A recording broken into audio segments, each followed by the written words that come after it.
it's another side that like wants to take more, wants to go that one more round, because like going that one more round when you don't think you can, that's what makes all the difference in your life. You know what I mean?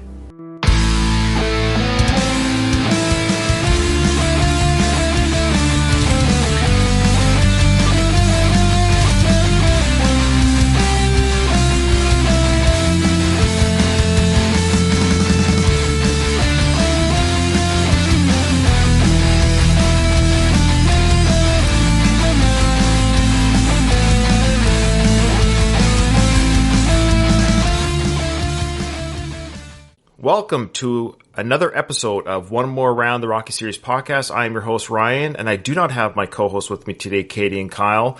I thought it might be scary for my guest to see three people pound on him at the same time, but I have a very special guest. This is the first time I've done an interview in a while, so bear with me if I'm a little bit rusty, dear audience, but I think I'll be okay. I have with me today Jonathan Decker, who is a licensed marriage and family therapist, but more importantly, he's a Rocky fan. Welcome to the show. Right. Yeah, welcome to the show, Jonathan. How you doing? Hey, yo, what do you think you're doing for the next 40 or 50 years, you know? Surviving. Surviving. Right, as best we can.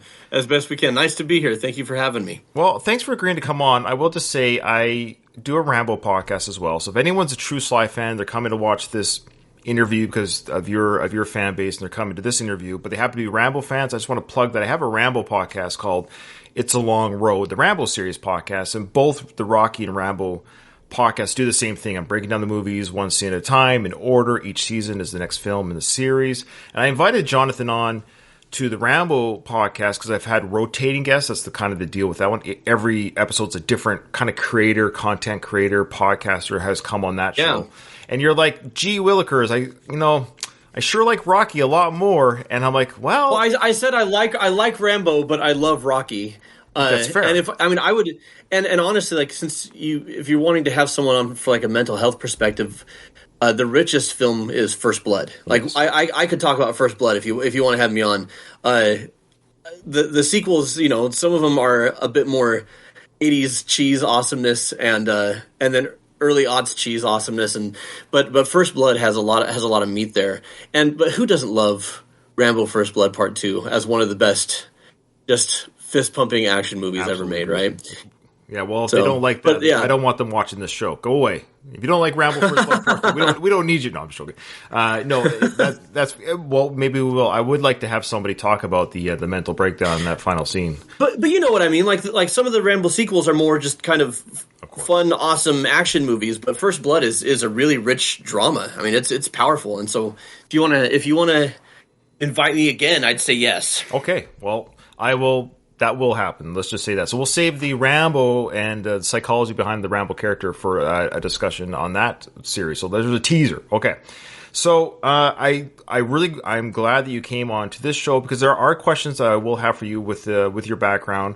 But before we get to that, why don't we just talk a little bit about what it is you do as a licensed marriage family therapist, and how long you been doing it? You look like you're 30 years old. How long have you been doing this for? Thank you. What qualifies you to tell people how to run a family? What's going on here? I am 42 years old. My bachelor's degree was clinical psychology. My master's was family therapy, and then it was couples and family therapy.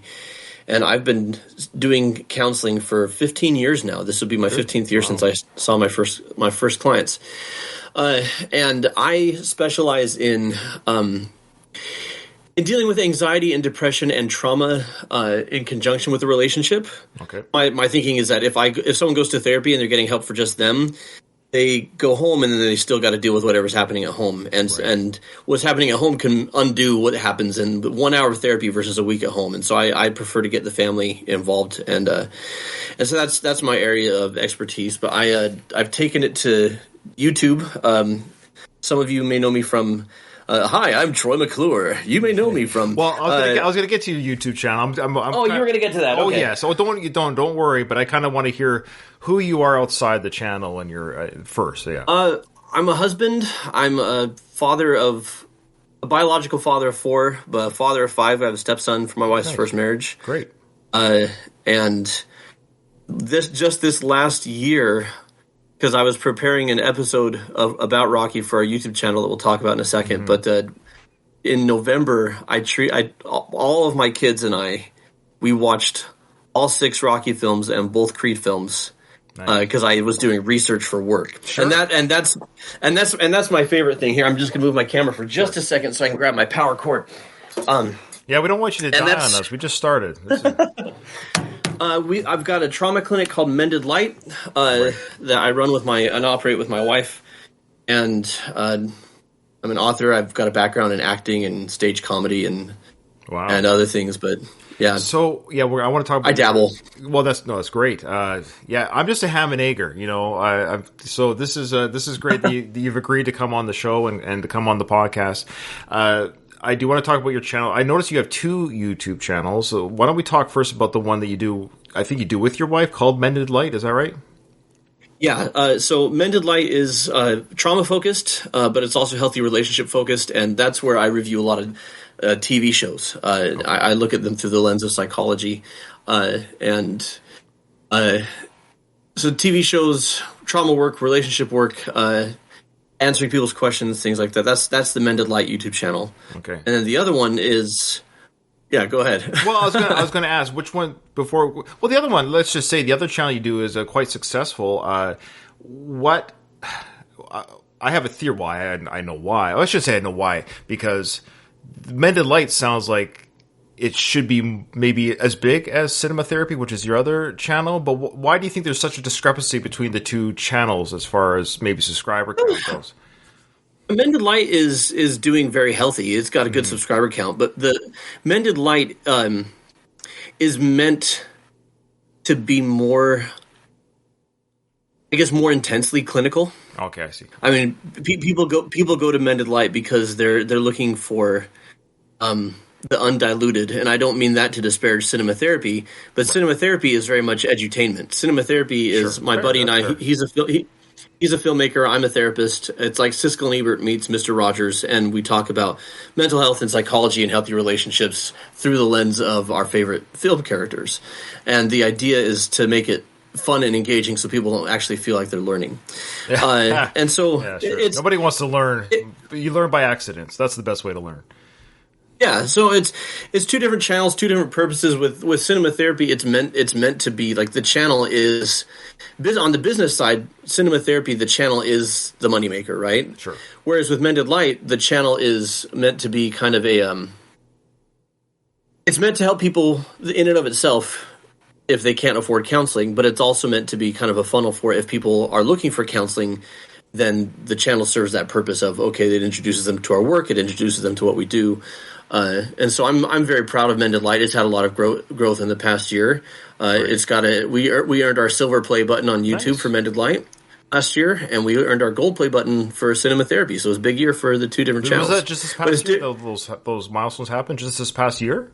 Like 2022. Wow. Yeah, and both of them, Cinema Therapy started early 2020, and Mended Light started at the end of 2020. So they've only been around for a short while. So they're doing quite well for themselves. Well, good for you. So I think that might be the problem with my show and my channel. I neither educate nor entertain. That might be the so maybe that's why I have to keep my full-time job in the military in the meantime. But that's great that you do that. I will say I did. I'm not just saying this. I watched your Cinema Therapy now. In the last 2 weeks, I've binged a lot of episodes, and I went specifically to movies that I know that I've seen. There was some that you react to with your partner, and you do the therapy with the movie or whatever the points, like Bullies and one or whatever it might be.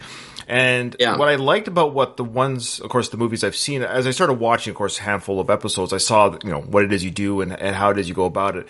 I realized, okay, you don't necessarily have to see the movie. Now, I'd recommend maybe if you don't care about spoilers, then it doesn't matter. But what I like about what you guys do is even if you haven't seen the movie or it's been a long time since you've seen the movie, it's not a movie breakdown, but you're taking elements from the film and draw them into real life and helping people work through whatever issues that they may have or want to think about that the movie would, bring forward.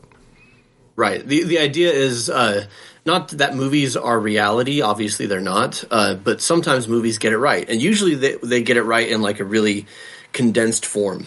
You know, like in real life, fixing a relationship or improving your mental health is not a course of 2 hours or over a few scenes. But we can still take that and draw it out and say, okay, what does this look like in real life? And so it's a very film positive channel. There's a lot of YouTube channels that exist to take the piss out of things or to make fun of things or to take shots at things and that's well and generally that's not us. No, you guys are not. Generally we pick films that we find inspiring or that we find motivating or that we find are very well made and well acted and the messages are sound. Every once in a while we'll pick something to say, and here's what not to do. And so we had a blast just completely decimating the Twilight films. That was... How dare you? But that was... Now my fans are going to run away. All my Rocky fans are huge Twilight fans. You know? No. Huge overlap in the Venn diagram there. Right, they're the same people. Yeah. No, that's great. No, that's fun. I was going to say, people that, of course, listen to my shows, we've done movie reviews of Sly's career, of course, and let's just say we take a little bit of the piss out of movies like Stop or My Mom Will Shoot. So that I don't think that's going to be on your channel anytime soon. Stop or My Mom Will Shoot. You guys, that's my challenge to you. No, okay. You should because it is a family. You know what? That is my challenge to you. It's a family drama comedy, I guess you could say, because they got these mother-son issues. This would actually be a great discussion for you guys. Here's a Stallone comedy that actually is good. Oscar, and it's under. Oscar, have you seen Oscar? Okay. Where he. Sorry. Yeah. Who am I talking to? How dare you? How dare you? No, we haven't reviewed it for our channel yet. We're getting very near that review. It hasn't been reviewed on our channel yet, but yes, sir, I've seen Oscar. Yes. Oscar is legitimately funny, and it's got Tim Curry and Marissa Tomei. So what's not to love, right? Sure. It's better than Stop or My Mom Will Shoot. I'll give you that. Who doesn't love Cliffhanger or Demolition Man? I've got a soft spot for Daylight. Sure. Yeah. But I think Copland is among Stallone's best work. Of course. I find like he does macho action really well, but here's like his secret weapon is he's this big, strong guy, and when he goes vulnerable, it's really impactful. Mm-hmm. You watch Copland, you watch First Blood, you watch almost any of the Rocky films, and there's this really cool balance between tough and tender. I don't think he gets enough credit for because it's disarming. It's really powerful when he does it. No, I totally agree. And I don't know if you watched The Tulsa King, the series that came out on Paramount Plus. I haven't yet, but he's a mobster, right? Right, and he displays the myriad of everything you just said. It's like Stallone's doing everything he's good at all at once. He does the tender, funny, and tough guy all at once. It's quite a showcase. He's showcasing all those things you just said in one series. Yeah, that's awesome. I'll have to check it out. You really should check it out. Okay, so I follow him on Instagram, so I see all his posts about it. I just haven't had time. Yeah, well, he's waiting for you. I'm sure he is. Yeah. So I also want to say your name, Jonathan Decker. That's like... I swear Sly has used that name in one of his action films. Wasn't Jonathan Decker the cliffhanger guy? No, I mean, that's like an action film name. I'm sure you've been told this before. Only recently for the first time. This is only the second time I've heard this. Okay, and so... But yeah, I'll bask in that. Sure. I'll take that all day. Sure. There you go. Do you think you could do it? You'd be an action star? In my 20s, I was. And by star, I wasn't a star, but I did make my own action films with my friends. We were... cool. We were specifically inspired by Jackie Chan. Okay. And so we did a lot of our own... they call it parkour now. Back then, it wasn't called parkour. It was just... parkour, yeah. Yeah, no, we were just imitating walls and climbing walls and prop fighting and stuff, and we were just imitating Jackie Chan. Cool. I have a personal YouTube channel that's just Jonathan Decker on YouTube. You can find that, and you can see my stunt reel of what I was like before I got married, had kids, and sat all day every day for a living. Oh, well, stop it! Well, you're doing meaningful work now, so don't sell yourself short there. So. Okay, well, now we're going to talk about your Rocky fandom and your fandom of the Rocky franchise. Of course, I'll have a couple questions regarding your trade, so to speak. So, what is your fandom of Rocky? When did you start first watching it? Was it parents that showed you? Did you discover it on your own? It's hard for me to pinpoint exactly when it was, but I was born in 81, and if I'm not mistaken, my dad showed me like Rocky 3 and 4 when I was a kid, which I still think... those are probably the best Rocky films for kids. That's not to say that they're dumb, but like Rocky 2, and Rocky Balboa especially are more deliberately paced. They're dramas, and I don't think they're slowly paced, but it's more about real world issues, real world emotions.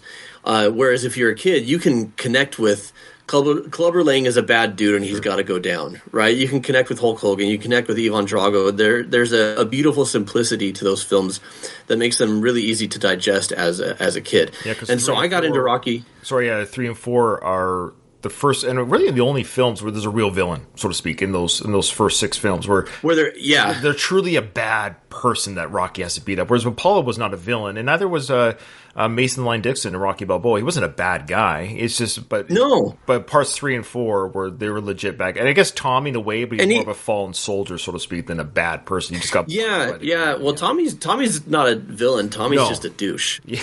You know. Well, it's the mullet. I think he would have been half the douche with a proper haircut. Let's be honest. Yeah, no, that's absolutely fair. That's absolutely fair. So yeah, in 3 and 4, the simplicity of the kind of the good versus the evilness of it really jived with, you know, growing up, I'm watching Star Wars and Indiana Jones, so Rocky 3 and 4 just like fit right in there.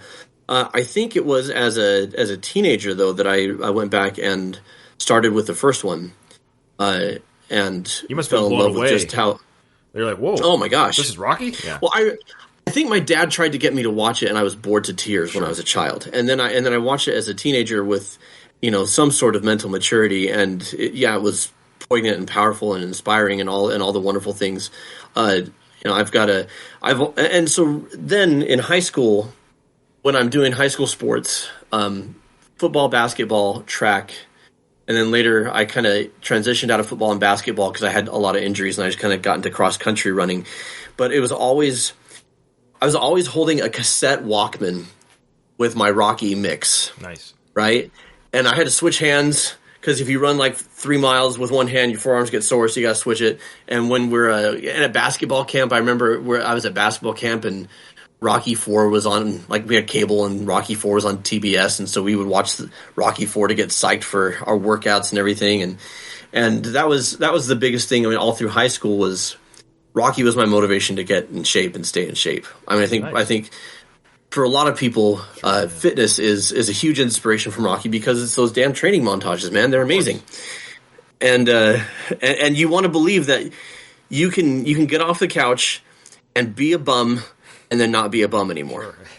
Yeah. Paulie's your November, December body. Then you want to get to your January body starting with Rocky regime in January. Yeah.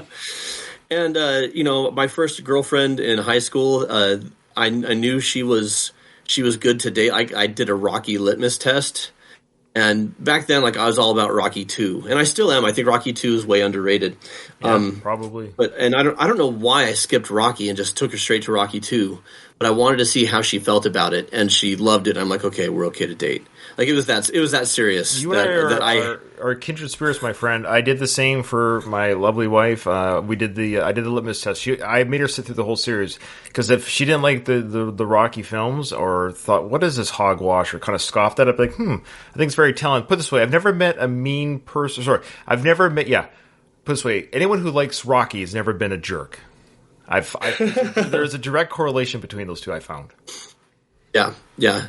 And especially if they truly, I'll say this: you can like just Rocky 4 and be a jerk, and that's not a knock on not a knock on Rocky 4. That's just saying, like, there are people who are just like, Rocky movies suck, but I like Rocky 4, and I'm like, oh well, I don't trust you. I don't trust you. If Rocky 4 is your favorite film in the franchise, then we have some doubts. There's some doubts about you. If you have the potential to be a bit of a Paulie. No. Rocky 4 can be look. Here's my take. I think sometimes you can look at movies in a series and you could say, well, this one's objectively the best, but another one's my favorite. Like, I look at the Indiana Jones films, and it's hard to dispute that Raiders is objectively the best film in that series. No, part 2, that's just me. Temple Doom. But well, hang on. We'll get to Temple of Doom in a second. We're going to take a quick tangent. Right. But just in terms of structure and storytelling and originality and like and influence, you could say Raiders is like a perfect film. Yeah. And you can knock on Last Crusade and say, well, it's just a copy of Raiders, but it's not as violent and it's funnier.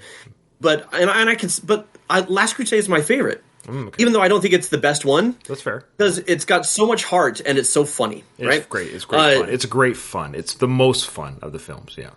It's super fun. And I will give you Temple of Doom. Dude, I did not like Temple of Doom growing up. I've done such a 180 on Temple of Doom. Like, I'm crazy about that. Maybe I'm just weird. I was the kid that loved it as a kid. I kind of loved the craziness of it. I love the Harrison Ford. It's wild. It's so Ford on the bonkers. bridge. The Harrison Ford on the bridge. That whole sequence, man. Yeah, he looks amazing. He's cutting the bridge, and something about that whole sequence. It just makes the whole film amazing. The bugs, the eating scene, everything is so crazy. I love it. The best shape he's ever been in. Yeah. Kate Capshaw doesn't bother me, and I'll tell you why. Because it's like because it's part horror. But it's part horror film. She's a scream queen. Yeah, fair enough. Yeah, she has to scream. Like if you watch it as a horror film and she's a scream queen, it's like, oh, okay, not a big problem. Ki Hei Kwan is so. But here's why I love Temple of Doom. And then we get back to Rocky. Sure.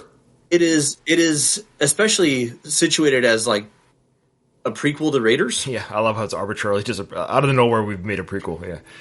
It's not. And I'll tell you why. Oh, okay.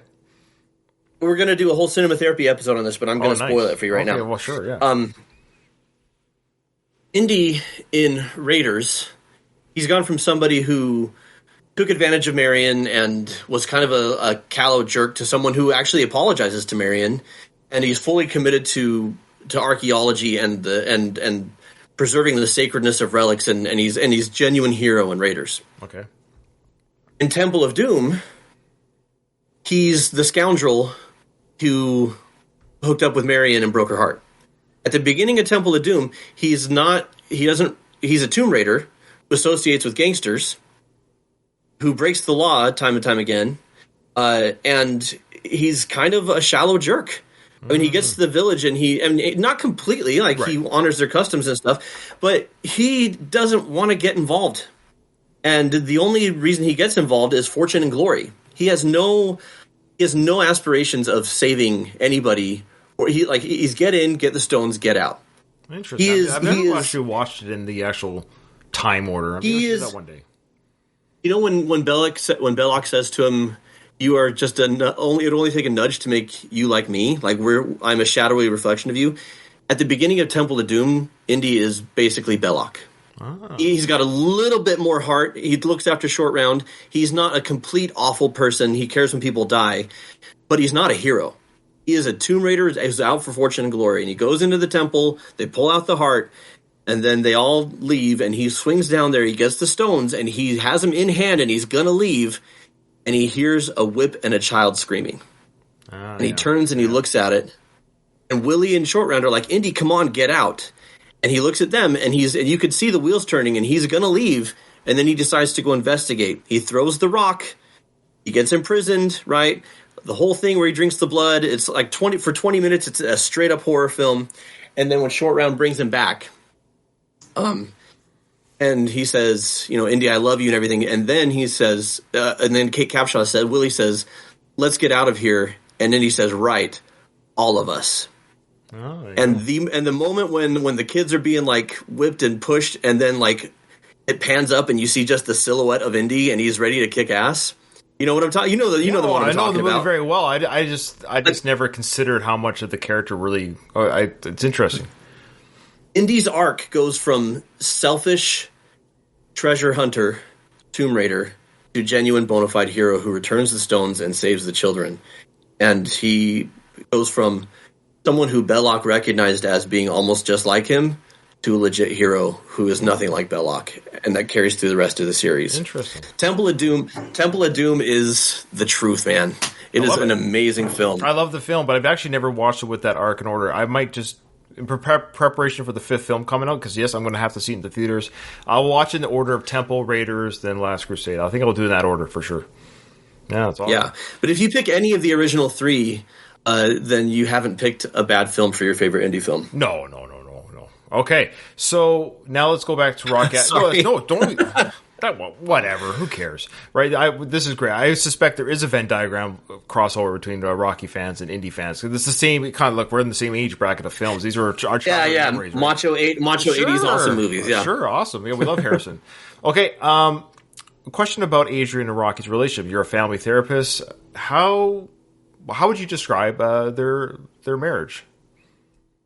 To me, they are one of the great film romances, and even more than that, they're one of the great film marriages, which is even more rare because Hollywood loves falling in love stories, but there's not a ton of staying in love stories and what that looks like. And so I think maybe Rocky and Adrian's first date, not the ice rink, but when he takes her back to the apartment, maybe hasn't aged the best. Sure. She's, it kind of comes from, it's a different era. You watch the old Sean Connery Bond movies and stuff where women, the idea is that women want to, but they can't say yes because they'll be seen as easy, so they have to say no. And now we're like, no, consent is key. That scene doesn't play very well. It's like you take that one scene out for me. But you look at their courtship and you look at how Rocky sees himself as a loser. Everyone treats him like a loser. Adrian sees herself as a loser, and Paulie treats her that way. And when he says that we've got gaps, we fill each other's gaps. And he's talking about emotionally. He's talking about in terms of personality, where she's weak, he's strong, and where he's weak, she's strong, and how they're a really cool yin yang. And there's a tenderness there and a sweetness there and an almost fearfulness there on both of their parts when they're dating, that this is too good to be true because none of them have ever really been loved like that before, right?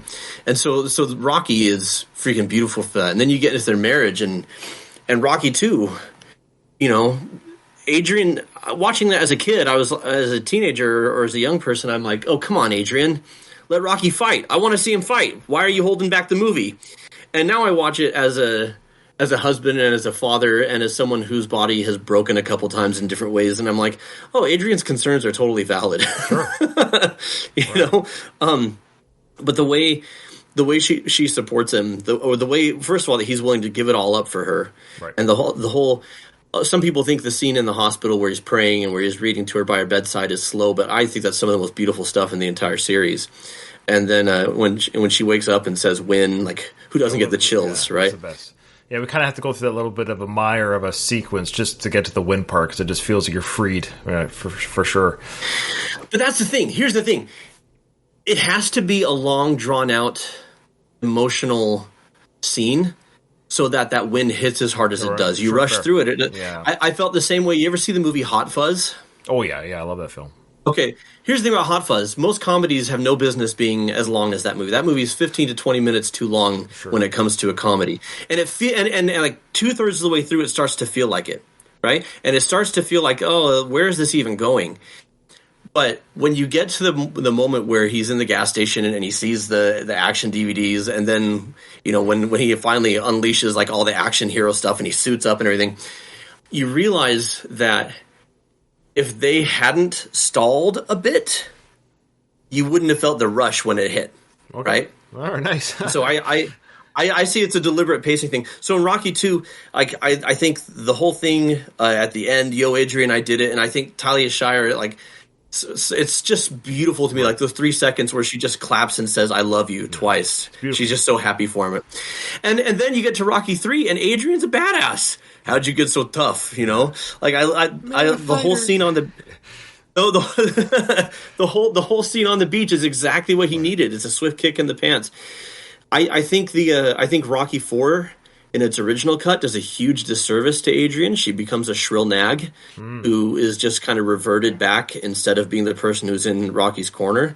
And I think the Rocky IV director's cut goes a long way to giving us Adrian back. Nice. Yeah, there's a lot more Adrian in that cut, yeah.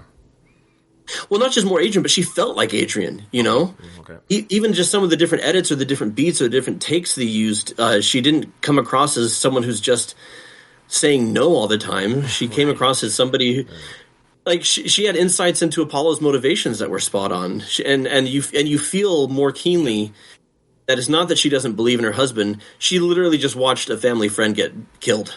Yeah, by the same guy that he's now challenging. It's like, what are we doing here? Yeah, it's very dangerous. Yeah. Yeah.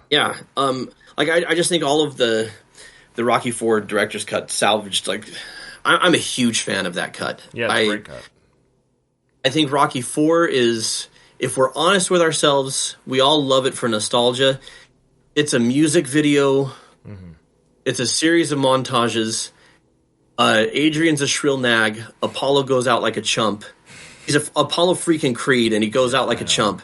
Yeah. And we love it because of that last half hour, right? And you get the director's cut, and suddenly Apollo puts up a major fight before he goes down. Yeah, he goes His down motivations make a lot, and the idea that he didn't want to go quietly into the night, like he went to this fight thinking like realizing I'm a warrior, this is how I want to go out. And when he realized that he could be killed in the ring, he was more aware of that than anybody. Once Drago started whooping him, and that Apollo chose it. He chose to go out like a warrior. Like, I just think that the whole thing just made it so much, and it ties. They use Bill Conti's music more. Yeah. Rocky's graveside eulogy actually, like Rocky IV now feels like, instead of this weird outlier that doesn't fit in with the rest of the series, it feels like a Rocky movie. Totally agree. And well said. Yeah. And Drago puts up more of a fight. No, not Drago. Sorry, that Rocky and Apollo. Like in the original cut, Rocky gets his butt kicked the entire fight and then rallies at the end. Right. And I think it's so much cooler when Rocky is beating Drago throughout the whole fight. Like, he's kicking his butt right back there. Good point. And it makes it, to me, it's even scarier because Drago, instead of just being like this impossible killing machine, Drago's taking a beating from Rocky, just like Rocky's taking one from Drago, and Drago keeps coming. Yeah. Right? And that whole to the end for himself. He was fighting. We forget that the Drago arc at the end there, he was actually fighting for. He fights for me. He says, "I fight for me." So we forget that he actually turned on himself or his own country, saying, "No, this is about my own personal going the distance, so to speak." Yeah. And you see that he's their puppet throughout the whole thing a lot better. And you see, so when he says, "I fight for me," before in the movie he said that, and you're like, "Oh, okay, whatever." And now you realize, oh no, he really fights for himself because he's being stripped of his individuality. Yeah. You get more love for the Russians as people, and you also get, I think my biggest save is Stallone's speech at the end is more subdued. And even though he wins over the crowd, he doesn't win over the Politburo, which always seemed like a bridge way too far. Like, like the Politburo is... He doesn't end the Cold War in the director's cut, I don't think. Yeah, the Politburo just stands up and walks out because they're pissed that their people are cheering for him. Like, it's so much better that way than like Mikhail Gorbachev standing up and applauding Rocky, and I'm just like, I don't believe it. I don't believe it for a second. No, it's a much better cut. Now, but there's a couple things I want to get to before our... I mean, I could talk Rocky forever, and that's good. I know you can too, but there's a couple things I want to bug your brain about. One is, do you think, or I don't want to lead the witness here, so, well, I guess what evidence, because we're talking about the evidence of the marriage that we see on film, so we can't make up stories that we don't see on film. So the question is, in Rocky V, of course, we have the whole father-son relationship coming to a head. Was Rocky Jr., Robert, was his behavior towards his father justified, and then was Rocky actually not a great father? Is it your opinion, as again in your job here, was he a bad father, or was Robert a spoiled brat, or a bit of both? A bit of both, but it's less about good versus bad and more about, is it working? I think because Rocky shows how much he loves Robert in Rocky III, Rocky IV. Yeah, he loves his son. Yeah, he loves his son, but he's, the Rocky films are such a, Stallone himself will say this, they're the life of Sylvester Stallone, right? And how for so much of the 80s he was chasing his own dreams, he was chasing his own ambitions, and wasn't really there for Sage. And you see that now in how close he is with his daughters, that he learned from that, like he didn't want to repeat that mistake, right? Sure, yeah. Is Rocky a bad father? No. Rocky has lost his career, he's lost his passion, and so he's trying to live vicariously. And his arc in Rocky V, I think Rocky V is a couple of script changes and edits away from actually being a decent movie, but it just doesn't come together. Like, there's a lot of interesting stuff in Rocky V that I like exploring, but it just never quite... Sly might work on a director's cut for that. I would love that if he could. I don't imagine the same magic he worked for Rocky IV, just because I don't think the source material is quite as engaging. But I could be wrong. But I don't think he's a bad father. I do think, if we carry on the marriage conversation, I think Rocky Balboa is hands down my favorite of the Rocky films. Okay. The reason for that is, I was really excited that it was coming out. I remember when the trailer dropped and people were laughing in the theater and saying, "Not another one of these." And yeah, I recall that too. I kind of the scoffing. Yeah, yeah, a lot of scoffing, and I was excited. I was really hoping that he'd pull it off, and I went to see it, and I did a marathon leading up to it at home on DVD, and then I went to see it, and found it just to be a spectacular return to form and smart and emotional in all the right ways. Like, I heard James Mangold say something about Indy 5, speaking of Indy, that he doesn't talk about Rocky Balboa, but it made me think of Rocky Balboa, which is, in the original script for Indy 5, there were a couple of like jokes about Indy's age, but otherwise it was just another Indy adventure. And he says, no, whatever is your greatest perceived weakness, lean into that the hardest. And so Indy 5 now became about like Indy at the end of his journey, right? And that's more poignant. And I see Rocky Balboa the same way. Stallone is well aware when he writes that script that it's a laughable idea. So he has characters laugh at him, right? And he very wisely doesn't make it against some larger than life villain. It's Mason the Line Dixon, who's a good fighter, but he's unproven against anybody good, and Mason doesn't take the fight seriously. And Mason breaks his hand, and like a bunch of other stuff happens. Right. And then Rocky doesn't win the fight. Right. Like it all coalesces because it's really just about catharsis of grief, right? I saw the film, loved it. 3 days later, and the last conversation I had with my mom in this life is I called her out leaving the theater to tell her how much I enjoyed the film and just to talk with her about it. And 3 days later, she was dead. Suddenly, it was not foreseen. Wow. And so I went home, we had the funeral, and while I was home, my dad and I literally went around Mesa, Arizona, where I'm from, and he showed me different places they went when they were dating, the apartment that they lived in when they first got married, like a bunch of other things. And of course, I think of the film that I just saw a week and a half before. And I said, Dad, we should go see Rocky Balboa. And he's like, isn't Adrian dead? I'm like, yep, it's about a father and son mourning the loss of the wife and mother. He's like, that seems like it's probably too soon. And I said, trust me, Dad. And we went, and it was a very healing experience. The whole speech, it ain't about how hard you hit, it's about how hard you can get hit. The whole bit where he's in the ring and he gets hit, and he repeats that line to himself while there's images of him and Adrian together flashing, and then he just says, get up.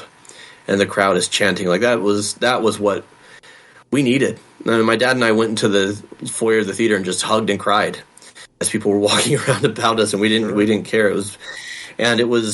I've turned to that film many, many times. That's a Darkest Hour film for me. That's like Return of the King, Ride of the Rohirrim type thing. Like but when times are dark and when things are hard, like what do you turn to? And that film is very personal for me. Well, obviously sorry for the loss you experienced at that time, but I would assume, I could be speculating here, but would this be the kind of the genesis of the idea for you to combine film with healing?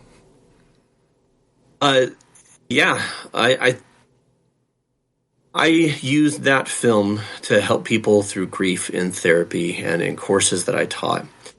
And when I had the idea to do the YouTube channel and I called my buddy up, I knew sooner or later we were going to get to it. The thing is, like, our demographic is 60% female, 40% male. And so anytime we do Terminator, Raiders of the Lost Ark, Die Hard, the episodes do fine. But first couple of years of building a YouTube channel, you're focused really intensely on growth. And you figure out, okay, what are the episodes that are performing well? What are the things that your fan base wants to see? And so we've done a lot of those episodes, and we've occasionally said, here's something I want to do. Probably won't perform super well. We're going to do it anyways, right? That's what I do on my channel. It doesn't do very well, but I do it anyway. That's been my business model. I should look at yours. Keep going. I'm listening. Well, so we did like Die Hard and The Matrix and Terminator 2 and Mad Max Fury Road, a bunch of other stuff. But, a lot of times we focus on romances or animated films or things like that our fan base really enjoys. But we've had some success with Lord of the Rings and Harry Potter and Star Wars and Marvel and things like that. But and so we're finally at a place where I said to Alan, my co-host, I said, we're doing well enough now that we need to do Rocky. Yeah. I have no idea whether the episode will perform. My hope is that a different. Got to do it. But it doesn't matter. We're doing Rocky, and we've already we have a Patreon where we release the episodes, director's cuts versions early. Sure. And so that dropped today. The actual episode drops tomorrow, Tuesday. Any feedback the 28th. on the Patreon regarding it? Any feedback? Oh yeah. Lots of women who said I never gave Rocky the time of day. God, I thought it was just a like violent fight movie or what. And they watched our episode, and we keep getting comment after comment of, I'm going to watch the Rocky movies now. Nice. Awesome. Because our episode is Rocky and healthy masculinity, right? Oh, the idea of... that's the theme of this one, okay. Yeah, so masculinity being that strong, protective, aggressive, providing energy, right? And how do you balance that with... so that you're not a total jerk. I hate that's great. I think you need to have... because masculinity... I know, yeah. Because masculinity is a wonderful thing, but what do you have when it's just the strength and the determination, and you just have the aggressiveness and the competitiveness? You've got Clubber Lang. Or right? like Adrian said in part 5, you gave him everything, but you can't give him your heart. Yeah, right? And so I look at Rocky the same way I look at like Aragorn from Lord of the Rings. We talked about how that is a man who can decapitate an orc right. and then also write a poem. Yep. And so we look at women get weak in the knees for that kind of man. I know it. I hear it. My co-host Katie on the Rocky podcast. That's why she loves Sly and the Rocky character so much. As a female, she finds him handsome, strong, but also because he's an animal lover, he's tender and great to his wife. All those are endearing things for, of course, a female base, for sure. And has no, I mean, I know some people poke fun at Rocky and Apollo frolicking in the ocean, but like, oh man, Rocky, beautiful romance, bromance. But Rocky's not afraid to be affectionate with men, of course. And he doesn't need to say anything stupid like no homo or anything like that. He's just like, hey, I love you. Yeah, like you're a Creed, and I love you, kid. Yeah. He said that at the funeral. He goes, "I love you, Apollo." Did he say "I love you, Apollo" at the funeral? I swear. In the director's cut version, he does. Yeah. Okay. No, that's right. He says, "I really loved you, man." Like that's right. And then he also told Mickey that he loves him. So, and Mickey told him. Here's that old crusty Mickey saying, "I love you, kid. I love you." So Yeah. And I've had some people who've chimed in, and they're saying that Rocky is the greatest chick flick that ever got Trojan horse. That ever got Trojan horsed in, as a guy's movie. It's just a. Okay. I hate romantic movies, says the Rocky fan. Yeah, I know it's a great love. It's the greatest love story of all time in my books. Yeah. No true Rocky fan. That's my point. And that's why if all you like is Rocky 4. Sure. You can still be an a-hole, especially if you've only seen the original cut, because the romance isn't really there. No, it's an oiled up slugfest, right? But if you actually enjoy the Rocky series, it is a beautiful love story. Really, ultimately, from Rocky 1 to the last film, Rocky Balboa, and even the Creed films, this is investigated. But the idea, it's actually the story of Rocky and Adrian. And it is. Yeah, it is. Yeah, absolutely. And Rocky Balboa is so interesting because she's not in the film, but the entire film is a love letter to her. That's right. She is the film. She's the reason why Rocky is the way he is. Now, before we close, I do have a kind of a big question for you, and I can't say too much because I don't want to. But this is the question I have for you. Creed 3 is coming out, okay? And within the Rocky fan, now I know you're a big Rocky fan, but I run a Rocky podcast. That's kind of my world, and so within my world, within the fandom of Rocky, I kind of get a lot of, just like if you're a Star Wars fan, you get, let's say, people hating Last Jedi, or you get that kind of dialogue. So within the fan, I basically track the comments of fandom, right, good and bad within the Rocky franchise. And Creed 3, of course, as you know, does not have Stallone in it. I think he might be executive producer by name only on the film, but he has no involvement whatsoever on the film. He didn't do anything to the film. I think. It's not really a spoiler, my understanding. I think the word Rocky is said once in the whole film. I haven't seen it yet. I'm going to see it. Now, here's what I want you, for those who actually got this far in the show because of me, but I'm getting to the Creed 3 talk. There's a lot of toxicity within the fandom where the fans are being divided about if you see Creed 3, you are somehow betraying Sly. And the Rocky, I know, you should laugh. Okay, so, but this is a real discussion. See what I want, damn it. Okay, so there are gatekeepers within the fandom who truly kind of celebrity worship Sly to the degree that because of his non-involvement in his back, I don't know if you know about behind the scenes drama between him and the Winklers. Yeah, no, I know all about it. Sure. Okay, so again, look, like I've said, I love Sly. I love the Rocky films. I'm a fan of his films. But Sly doesn't care about me. He doesn't care about Ryan. And, like he doesn't, does he worry about my personal life? Is he worried about the things I go through at work? At the end of the day, him being an actor is just his job. Guess what, folks? It's just a job. And he got paid a lot of money for a job. I also have just a job that I don't get paid a lot of money. And he doesn't give a flying F about my job. But there's a lot of fans who get really invested in his drama that he's dealing with on his own through his whatever, and they have actually said that if you see this film, you are betraying Sly. And so I was actually accused by a fellow person who's big in the fandom, won't say their name. They said that I wasn't a Rocky fan because I want to see Creed 3, and that even though I dedicated a whole podcast to it for years, and that I'm betraying Sly and that I'm disgusting. Okay, so my question to you is, what would be your professional advice to the fandom that are toxic? And now this would be for any fandom, because you see Star Wars. So what do you say to people? What is a healthy approach to disagreement within a fandom? There you go. So that's the overall. What would you say is your medical professional advice for those people? Okay, really fast. You can't betray someone you don't have a personal relationship with. That's the definition of betrayal. Oh wow! If you don't have great. I love that. Can you say that again, please? You can't betray someone you don't have a personal relationship with. That's not a betrayal. So I don't have, for example, I don't have a personal relationship with Sly. Yeah, well, and even if you did, like, you can go see a movie. Listen. Okay, my co-host Alan and I are both big Star Wars fans. Okay, and this is so I'm going to talk about gatekeeping writ large for a second, and then we'll go into Rocky. We're both big Star Wars fans. He is extremely critical of the prequels, of the sequels, of a lot of different things of Star Wars. Sure. And I, on the flip side, am very forgiving and lenient. We actually agree, for the most part, on what the weaknesses or the flaws in Star Wars is, but he gets upset about it, and I am, like I said, I'm forgiving and I let it go. But it's for the exact same reason, which is we both love Star Wars. Okay, yeah, that's great. Right? I'm forgiving of it because I love Star Wars. I just love to hang out in that universe. I just love to be there. In my mind, Star Wars is like pizza. Like it's very hard to have actually bad pizza. You can have mediocre pizza, right, but it's still pizza. Frozen and you pizza, can have amazing pizza. Frozen pizza, $5 frozen pizza. It's frozen pizza. It might not be the deluxe you get at a nice restaurant, but it's pizza. Yeah, I got you. For sure, right? Whereas he's like, I know how great it can be, so I demand excellence from Star Wars, right? So and I think they're both valid. Should be good because pizza can be good. And we've had good. Right. So why are we doing every pizza the big way? Yeah, okay.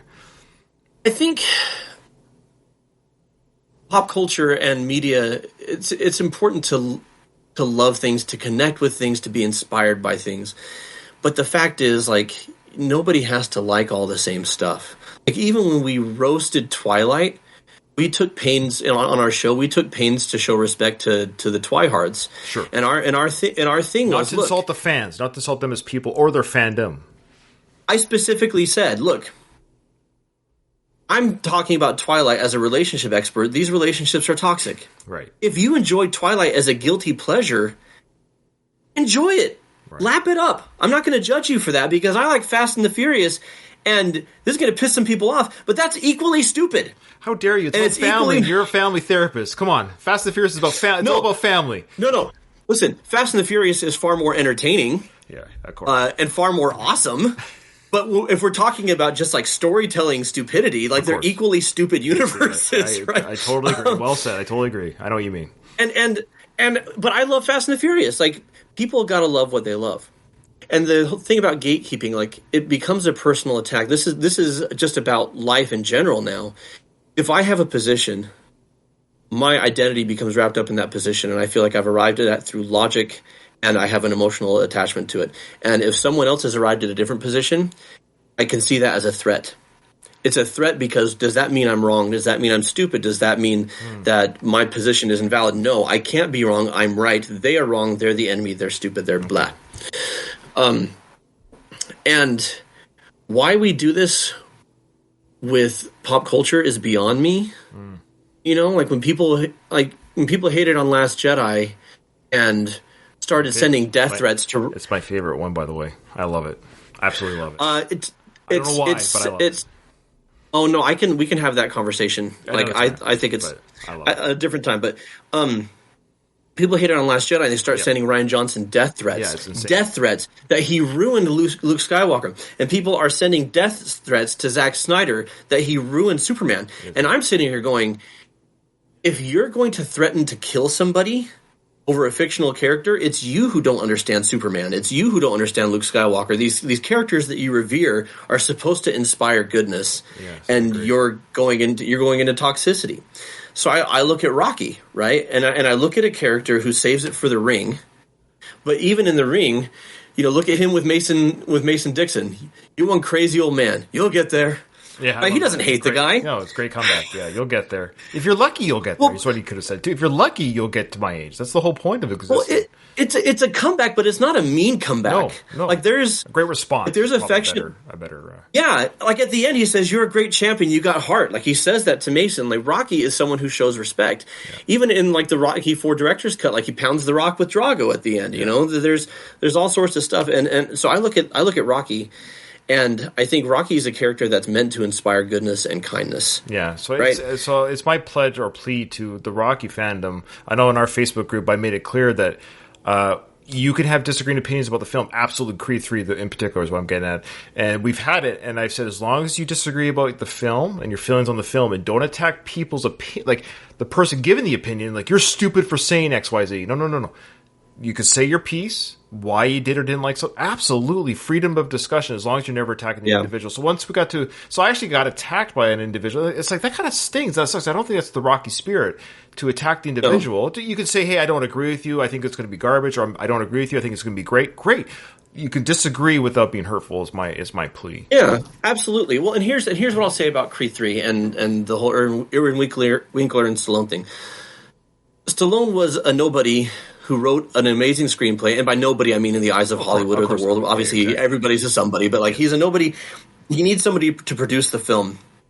Erwin Winkler gambles on him because he wanted to get a real a Hollywood A-lister. He wanted Burt Reynolds or somebody to play it, right? And Stallone says, no, it has to be me. So Erwin Winkler secures the rights, is my understanding, and he's held on to them ever since.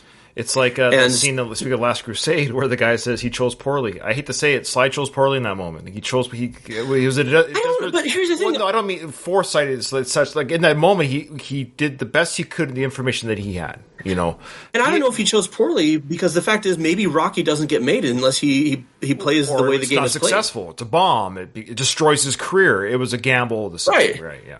Now you can say, and there's an argument to be made that if we're not looking at it like business, we're looking at it like goodwill between people who've scratched each other's backs. Sure. That on a human level, does Erwin Winkler owe Stallone? Absolutely.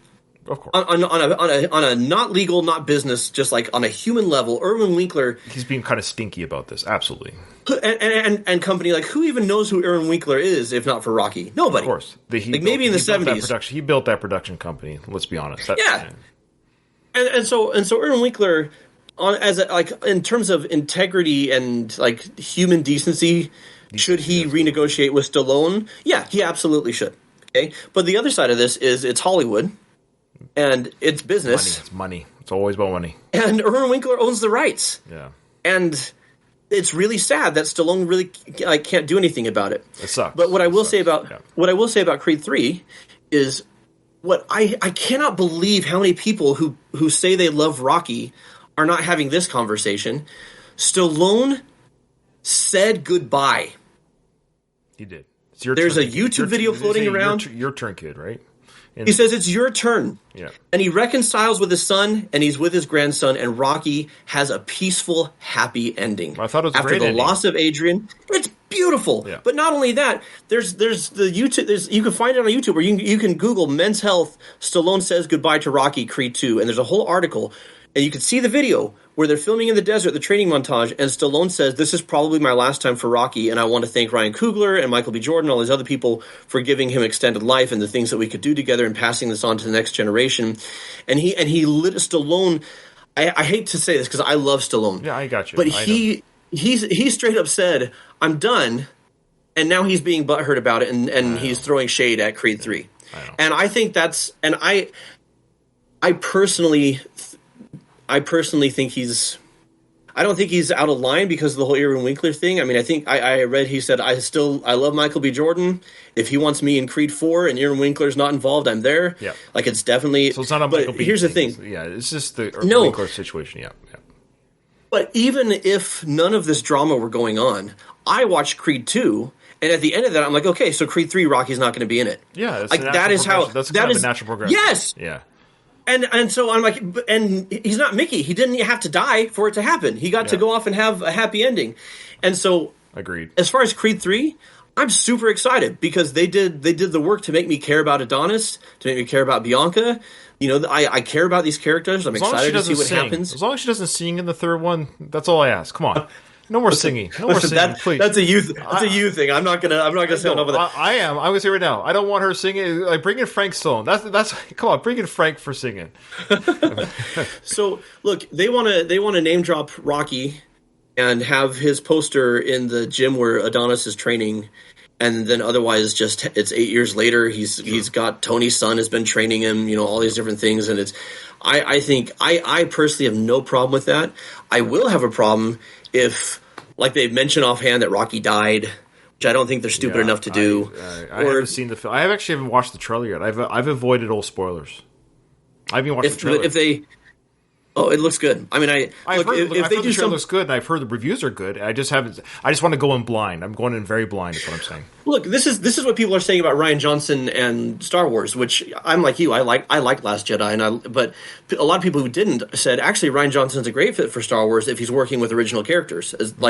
They think he shouldn't have touched Luke. He shouldn't have touched Leia. Like he shouldn't. He's a great storyteller. But maybe give him. He's a great storyteller. Yeah, don't mess with these classic characters. Go in and do your own thing, and you can go in any direction. And so I look at Creed 3, and I'm like, this is what everyone thinks Rian Johnson should be doing in Star Wars. Like, do whatever the hell you want with Adonis and Bianca. Tell a darker story. No lore legacy that we're wrecking. It's just Adonis Creed. Yeah. Tell a darker story that Sly's not a fan of, because it's not a darker story involving Rocky. That's right. His character's untouched. I'm reading review. Right. His character, as long as his character is untouched. And so that's my 2 cents on it. No, I totally agree. It's very sound, and it's a good plug for the way you handle issues in your practice. I thought it was very well said. Yeah, it's very reasonable. Yeah, perfectly said, actually. I've never thought of it that way, that if Rocky... It's almost better that Rocky's not in it. Maybe it's better that the character's not touched, because if it's complete garbage or whatever it is, or if Adonis does something crazy, like, I don't know, throws Bianca off a building, whatever, whatever happens, yeah, you're right, the Rocky legacy had it send off, and the Rocky character is living in peace with his family in Vancouver or whatever like that. So... Well said. Which I know you're happy about because you're a Canadian. You want to see. It's like I love it. Rocky just lives a few meters away from me. That's great. He's out training in the snow still. It's fantastic. Yeah, I know we got snow again today. Jonathan, this has been. I mean, I've already taken an hour of your time. This has been an absolute joy and pleasure to speak to you. Your obviously your YouTube channel is doing very well, so I appreciate you taking a chance on me, a little ham and egger, coming on the show and. Cracking wise about the Rocky character, about what you do, and your YouTube channel. Again, plug it again if you'd like. I'm going to tag it. Look, no one's jumping to your like you're not going to get a big spike. I hate to tell you, you might lose some listeners if you come on my show. I don't know, but you do a great job, and of course your show will be plugged. But again, it's Cinema Therapy.